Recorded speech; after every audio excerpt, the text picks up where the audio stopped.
Welcome to Awning Composer 5 Dynamic Objects Overview Part 2. During this part, we're going to take a look at some of the other options that are available for the dynamic objects.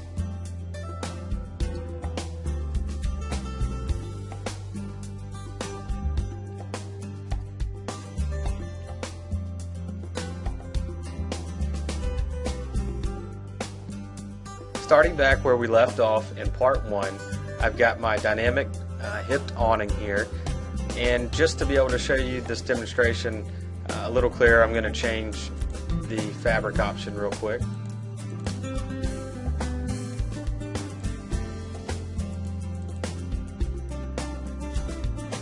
So one of the things with, especially with these commercial awnings, you might want to add some graphics or some text. With the dynamic objects, they work a little different than the other objects that we have in the program. For example, just like with the other objects, you have individual parts that you can select to add a graphic or add text to. So you'll notice if I select this front fabric, I've got this whole entire front top and the front sign band flashed. So now if I go up to Apply Graphic and bring in this sample graphic, you'll see how it's connected and is across both the main top part and also the front sign band. Same thing with the text. By applying text, this will apply it to the main part and also the sign band. So these parts are combined.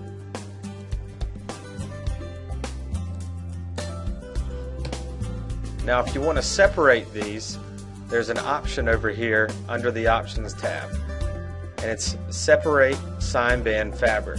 So if I check that box and I click over here on the main part and now my front sign band, you'll see that they're now two separate parts.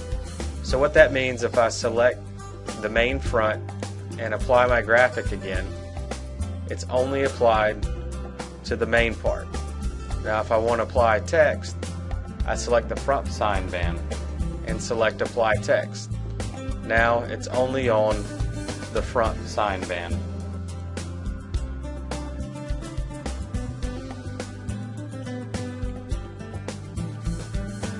What this also enables you to do is change the fabric option.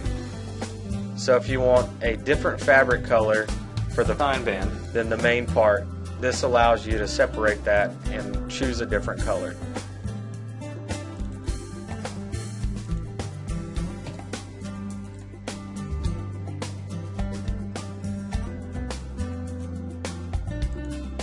There's a new option available for loose valances. In order to show this to you, I'm going to select my dynamic object and then go up to Apply Valance, and then just select the style of loose valance that I want to use. So this is going to apply it to the bottom of that sign band. So you don't have to have the rigid valance in here. You can actually take that away by just unchecking the sign band height checkbox, so remove that. But just to show you guys how this works, so if I look here in the corner, you'll see that I've got my cutouts here on the left and then my cutouts here across the front.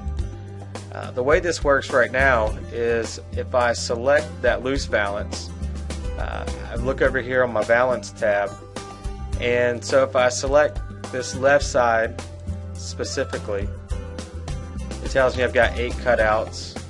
On the front side I've got 46, and then here's my cutout height, the valance height, and my margins here on the left and on the right side to balance this out.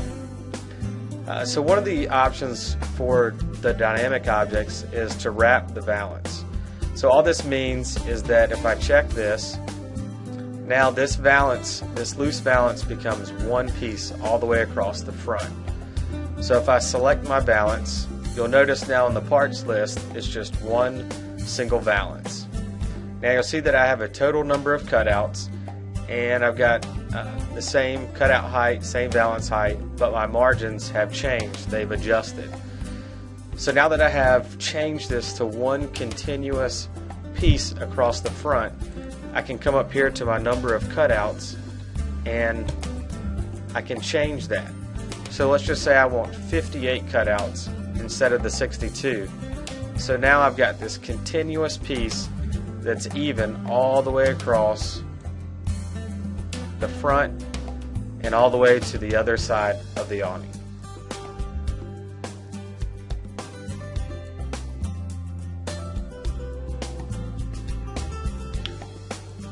One of the other options that's in here is sign band bottom. All this means, if I check this, you'll notice how it fills in the rest of the frame across the back. And then I can just uncheck it to take it away. So that's it for the sign band for the dynamic objects. One last thing that I'd like to show you is a new feature with being able to show dimensions on these objects.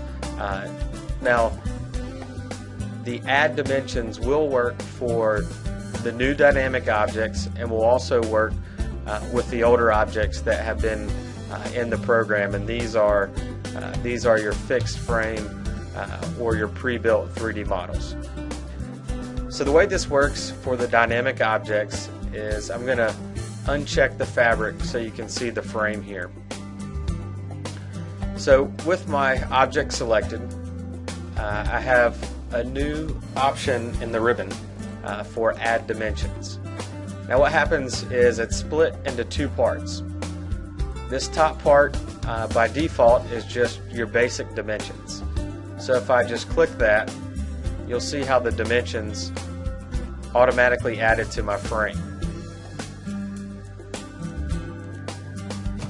Now if I delete those and use the bottom half of this menu, you'll see I've got add basic dimensions and I also have add all dimensions. So these are all the available dimensions for this particular object. Now depending on which dynamic object that it is will determine which measurements are available.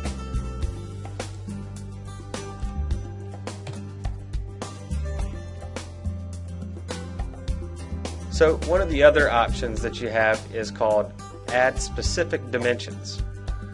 So how this works is I now have a list of every dimension that's available for this object, and I can go through and just check the ones that I want.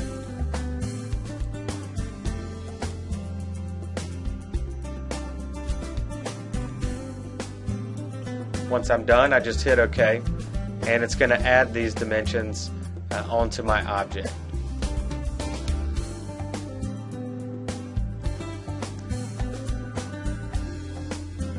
Now how these work is any angle that I'm looking at this, these dimensions are going to follow it.